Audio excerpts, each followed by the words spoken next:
السلام عليكم، مرحبا بكم في قناة كنزة كويزي. اليوم ما شاء الله حندير معاكم بشوشة غير بزوج حبات بيض وتجي خفيفة وبنينة. اللي يعجبها لا فيديو ما تنساش دير لي اشتراك في القناة، وبيان سور جيم اذا عجبك لا فيديو.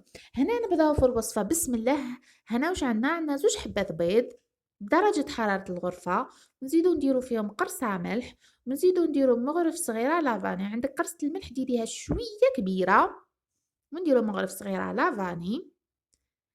وهنا عندنا مغرف كبيرة تاع سكر عادي حبيبات.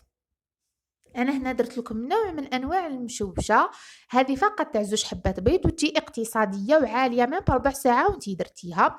هنا نخلطوا الخليط تاعنا ونزيدو نضيفو 3 مغارف كبار تاع زيت. انا هنا عطيتها لكم مقادير مضبوطه ودوك تشوفوا المقله اللي نخدم فيها. هنا عندنا 3 مغارف كبار تاع حليب عادي. هنا نزيدو نديرو 2 مغارف كبار تاع فارينه.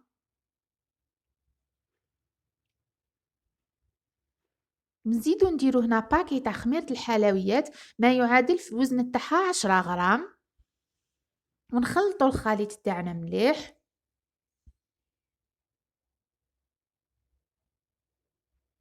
هنا نجو باش نزيدو نضيفو السميد. انا السميد هنا درت سميد رطب، اللي تحب دير سميد مويا يبقى لك اختياري. انا هنا درت سميد رطب. هادوما 3 مغارف كبار الاولين كيما واضحه في الصوره، المغرف كيفاه راهي معمره، وهذه المغرف الرابعه، وهذه هي الخامسة. ونزيدو نصف ملعقة حتى نتحصلوا على القوام المطلوب. كما قلت لكم هذه المشوشة نوع من انواع المشوشة، كاين المشوشة اللي تجي خفيفة، وهنا نص ملعقة كما قلت لكم كما واضحة في الصورة. وهنا نجيبو هذه انا حنخدمها في هذه الكاسرونه تاعي، درت لها شويه زيت، دفيتها فقط ما تسخنيهاش بزاف، وتجيبي تفرغي الخليط، تنحيها من النار وتفرغي الخليط فيها. درت حوالي 3 مغارف كبار زيت، درتهم في المقله او في الطنجره كما كتشوفون. نحطوها على نار قليله كامل، ما تقويش كامل الفرن تاعك، ديريها على نار قليله وغطيها، خليها حتى تشوفيها بدات تطلع.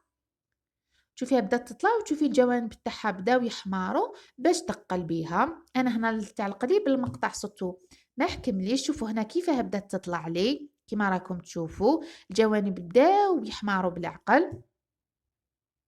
تقلبوها، تعاودوا تجيبوا مقلاة واحدة اخرى ديروا فيها شويه زيت، ملعقه حوالي او ملعقتين زيت، وتقلبوها وتبداو تدوروا فيها هكا بيدكم باش يطيبوا لكم كامل الجوانب.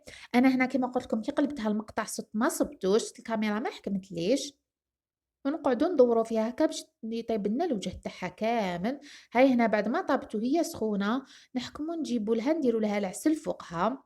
هنا تحب دير العسل عادي او عسل حر يبقى لكم اختياري، ونديروها كامل فوقها. اللي تحب تدفي شويه العسل تقدر تزيد تدفيه. وهذا شكلها النهائي بعد ما كملناها. شوفوا كيفاه جات. انا هنا راني صورتها لكم مازال ما زدتش عسلتها مليح مليح.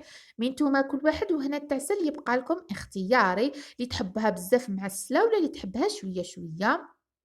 هذا شكلها النهائي. شوفوا كيفاه جات طالعه وجات خفيفه بزاف بنينه. راني متاكده يا البنات اذا جربتوها هنا بعد ما استعسلتها.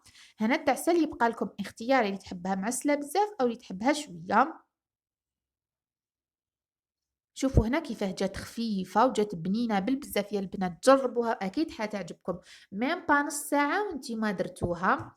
هنا نقسمها لكم باش تشوفوا القوام تاعها كيفاه جات. وإذا جربتوها ما تنسوش تبعتوا لي التطبيقات تاعكم الانستغرام أو الفيسبوك يبقى لكم اختياري. حنا وصلنا لآخر لا فيديو، نخليكم مع هاد الصور. مع السلامة.